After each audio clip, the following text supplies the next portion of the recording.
If you have your own creepy story, I'm waiting for your email. All the information under the video. Thank you for watching.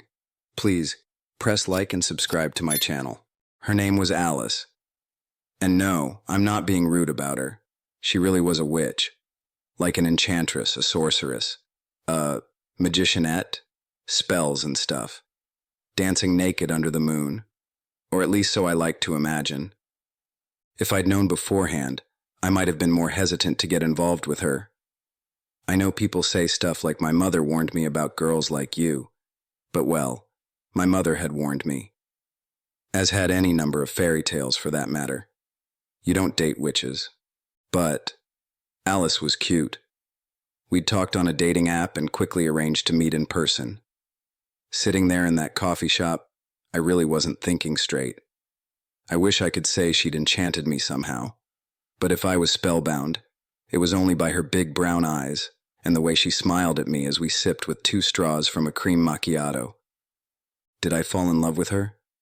I don't know. But I liked her, and though it had come as a shock when she casually mentioned the witch thing, slipping it in neatly between a discussion of our hobbies and what I did for work, I was already committed to seeing her again. What did it matter anyway? I wasn't small-minded. Witches were just people. Sort of. Sure, no one really knew where they'd come from, and they seemed to be a phenomena completely exclusive to our neck of the woods. At the very least, I've never heard of the real deal anywhere else, and whenever I bring the topic up to outsiders, they look at me like I'm crazy. So you have to understand, while it may seem strange to you, to us it was almost normal. Things were very good at first. She was so sweet, you wouldn't believe it. She told me she'd been lonely for a long time, and that most people avoided her. Oh, everyone were polite, of course, but in every interaction there was this barrier preventing the development of real intimacy. Scared of her, I suppose. I prided myself on being better than that. No, really. It put a swagger in my step. And of course, my intentions were purely noble. After all, was I not graciously extending my kindness to her, rescuing her from a life of solitude? Had nothing to do with her shapely hips either. I was just being good. So, we were dating. Before long, we were going steady. It was always her who kept pushing us to take things further, but I didn't mind being pushed too much. She had a pleasant way of doing it. We even went on vacation together, renting a small cabin out by a lake some distance east of town. It was her way of telling me she loved me. Little underwhelming as a declaration. Well, remember how I said witches were only a local thing, or at least so far as I knew about it. That's because they couldn't go anywhere else. Leaving was painful to them, and if they traveled too far, it killed them. As it was, the cabin was right on the edge of whatever invisible line marked the boundary of her existence. By the end of the 3rd day, she was running a fever, and by the start of the 4th, she was unwilling to leave her bed, though she insisted on staying out the week, wanting me to get full use of the new fishing rod she'd bought me. I drove us home that same night, scared of how pale and listless she had become. She perked up almost immediately as we turned our noses westward, and by the time I swung into her driveway, I thought she was back to normal. I crashed at her place that night, and as we went to bed, I realized that no, normal was not the word. She was better. A whole lot of newfound energy to be worked off. I won't go into details, but I'm sure you can imagine. I began to spend more time at her place after that. I still kept my own apartment for convenience's sake, even though she was dropping hints now about maybe finding something together. It made perfect sense to shack up, the economics of it, but I liked the freedom that came with separate dwellings.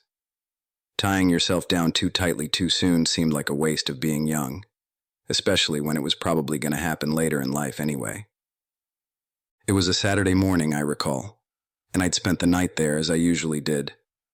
I got up pretty early while she was still in bed, figuring I'd leave and have breakfast at a diner in town. Things had been a little tense the previous evening. Alice had been unusually quiet, sitting very silently beside me as we relaxed together on the couch. Later, when I'd reached for her in the bed, she'd turned away and complained of a headache. That time of the month, I supposed. I pulled my clothes on and quietly tiptoed down the stairs. In the hallway, I stopped. I stared. The door was gone. I blinked, but it did nothing to improve the situation. The door remained entirely absent. Only a smooth section of wall stood in its place. "Alice?" I called. "Hmm?" came her sleepy reply. "Babe, where's the door gone?" "The what?" "The door, honey. I can't find the door." "Oh, that." She was coming out of the bedroom now, tying on a flannel robe. I took it away. She went into the kitchen, leaving me standing there nonplussed. After a while, I followed her like a lost puppy. "But, I said, "I need the door." "Do you?" she said, pouring orange juice into a glass. "Yes, Alice. I gotta go." She exhaled mildly, but with obvious displeasure. Carefully, she occupied herself with the task of making breakfast so as not to have to look at me. I saw her shake her head slightly and smile a very tight smile while working. She was also clearly only preparing one portion. "Alice," I said, and reached out to grab her arm. "This isn't—" "Don't touch me like that," she snapped. My hand jerked away from her. I had no control over it whatsoever. It simply moved on its own accord. Wincing, I rubbed at it with my other hand, as it throbbed with a lingering sensation of pins and needles. The hell? She wasn't supposed to use her magic on me. Well, not like this, anyhow. There were rules, weren't there? Alice seemed perfectly calm again, and was busying herself with setting the table. One plate, one glass, one set of knives and forks. "Why don't you sit down?" she said. "I'm not hungry," I muttered. My hand still stung. "That's all right," she said, and began buttering a piece of toast. "It's not for you." Not knowing what else to do, and starting to feel a little frightened, I sat down and watched as she neatly and quietly had her breakfast. Neither of us spoke until, having finished her last forkful of scrambled eggs, she delicately wiped her mouth with a napkin. "Well," she finally said, "and what were you thinking of doing today?" "Nothing. I was just going home. Look, Alice, I don't know what this is, but stop it, okay? You can't keep me here. I suppose you'll be leaving then." I looked back over my shoulder. The door was still gone. "Alice. So," she continued, ignoring me. "You were going home. Straight home? You were not, for instance, stopping by Becky Greenfield's house on the way?" She said this in a conversational tone, like she was asking me whether I thought it would rain. But her eyes were hard as flint, and I felt a sudden sick lurch in my stomach. "I don't," I said, then had clear my throat. "What do you mean?" Her expression darkened further as she got up from the table and began walking away. "What do I mean?" she said. "I don't know. Why don't you think really hard about it while you clean the dishes?" I tried to follow her out of the room. "Look," I was saying, "I can explain." But as I tried to pass through the doorway, I banged nose first into what felt like a brick wall. I rebounded, and it was all I could do to keep from falling on my ass. Through the door, I could see Alice seating herself on the couch. She glanced at me, mouthed the word clean, then turned on the TV. I thought it was strange how the picture moved as normal, but there was no sound. At first, I figured she had muted it for some reason. Then I realized whatever barrier had blocked my passage must also keep any noise from passing through. That put an end to my plan of loudly calling her several types of bitch, which was probably for the best. With no other option, I reluctantly began scrubbing the dishes clean. The situation was undeniably dire, but in a way, this enforced servitude was actually working to my advantage. I desperately needed some time to think and get my story straight. "Okay, I see you raising your brow there." Full disclosure. I had maybe, not been exactly as faithful to Alice as I ideally should have. There'd been one or two minor indiscretions along the way, one of which was called Becky Greenfield. I hastened to add that she meant nothing me. It was a drunken fling, over and done with the third time it happened. I certainly had no intention of ever seeing her again. Now this was true, but maybe still a little more information than what Alice strictly needed to know. I had no idea of how exactly she'd found out as much as she already had, and how much that really was. We'd had a few talks about magic, and I knew there was no such things as enchanted mirrors or scrying pools. Magic was a force of the mind, she'd explained. It lived in people's heads. I'd been a little disappointed at the time. What? I'd said. Like it's not even real? People just think it is? Sure, she'd said. Just make believe. Then she had snapped her fingers, and suddenly there'd been the sensation of feathers tickling me in all my worst spots. As I'd collapsed in a heap of giggles, she'd smiled and added, "But when it feels real, what's the difference?" She'd maintained the spell for another heartbeat before snapping her fingers again and letting me breathlessly get back on my feet.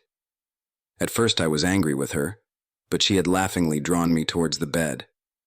"Don't be mad," she'd whispered as she pulled me down on top of her. "I bet I can make you feel really good too." I certainly had no doubts left that magic was more than mere illusion. It was our minds that defined our reality, and as long as I thought I couldn't leave the kitchen, my body would act accordingly. And if I thought the door was gone, I would be unable to make any use of it, even if I actually stood there touching the handle. Are you now about to call me a prize-winning fool? Are you about to point out that if all of this was the case, then, yeah, of course she'd know what I'd been up to? That, hey buddy, get a clue, because obviously she was reading your mind. Psst. Wrong. She can't do that. It's the one thing everyone knows about witches. Look, think for a second, huh? With all the dirty little secrets floating around a small town, can you imagine what would happen if people thought their minds were being spied on? There'd be pitchforks and torches handed out on Main Street. The ensuing mob would have made what happened to those poor girls in Salem look like a day in the park. So no, mind reading was out. But somehow she had learned something, and I now was stuck in it. It didn't take me long to finish washing up. But I thought perhaps I might have just managed to sketch out a rudimentary defense. As I dried and put away the final piece of cutlery, I felt the lessening of some pressure behind me. The noise of the TV became suddenly audible. Here went nothing. I slowly walked into the living room, trying to put on my most disarming smile. "Alice," I said. "Look, you know I'm crazy about you. It's you and me, right?" I sat down next to her, tried to put my arm around her. She shrugged me off. "Come on," I wheedled. "Becky? No way. I talked to her a couple of times, that's all. Sure, she came up to me at Flanagan's when she'd had a couple of drinks. She tried to kiss me, and I pushed her away. Told her it wasn't happening. End of story. Look at me." She did turn towards me then. Her eyes were wet, and I felt guilty.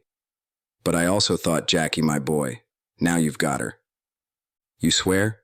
she asked. "There was nothing else?" "Yeah," I said. "Course not. You're my itchy witchy girl. What do I need with anyone else?" She reached out to caress my face. I prepared myself for the sweet forgiveness that was to come. "You stupid motherfucker," she said affectionately. "You're still lying to me." A sound like a gong reverberated in my mind as my head exploded with pain. It was like someone had cracked my dome with a frying pan. I slid off the couch, moaning, scrambling backwards on the floor to get away from her. She'd lost it. For the first time, I started to think she might actually seriously hurt me. "Stop it!" I shouted. "You're crazy! You don't even know! I saw you!" she shrieked back. She was standing now, face twisted with fury. Around her, the room was growing dim, as if she was somehow drinking in the light. "She got in your truck." "So what?" I shouted. "I can't give her a ride?" "I went to her house." She spat each word like a bullet. "She told me. I threatened to turn her into a toad if she didn't, as if I could, as if there'd be any point. There's nothing worse I could do than leave her as she is. And yet, you fucked her anyway. An old slut. Becky was only 35, I thought. But Alice was working herself up to something. A haze of darkness had begun covering her skin, was pulsating in time to her words. She came forwards, driving me backwards to where the door was not. I should kill you, she raged. I should burn you. I should make you eat your... She might do it. She really might do it. Desperate now, still on the floor, I groped blindly behind me with one hand. It seized upon something. With all the strength that was in me, I hurled the object at her like a tomahawk. The green ankle boot struck her on the forehead with a little thud. Ow, she said. She sat down on the couch. The shadows dissipated. Her and the room both went back to normal. For a moment we looked at each other in silence. Then she burst into tears. I loved you, she sobbed. I loved you. I tried to say something, but she cut me off. Go, she cried. Just go. Behind me, the door was once more where it used to be. It was a sorry scene, all right, but I figured I'd better do as she said before she changed her mind. Slipping my jacket on, I was halfway out the door when she called out to me. Jack. I turned. She said something else. I couldn't make out the words, but they struck me like a spray of ice water, seemed to seep into my skin, into my head, nestling somewhere deep in the back of my brain. I ran. I left town the same day, setting myself up in a hotel the next town over. The one good thing was, at least I knew she couldn't come after me. Everything sort of worked out after that. I'd been commuting to work anyway, so relocating actually put me closer to my job, and I was able to call someone to get the rest of my stuff from my apartment. Then I got a new place, here in this town. So yeah, that's how I ended up here. Don't date witches, I guess. What's that? You think maybe there's some other lesson here? Like maybe don't cheat on your girlfriend? Yeah, I know. Trust me, I know. You think I've been telling you this because I like going over it? It were those last few words she spoke to me. They were a spell. Every time I think about asking someone out now, I have to tell them this story first. I can't help it. So, now that you know, what do you say? Pick you up at 8? Don't forget subscribe and press like. Thank you for watching.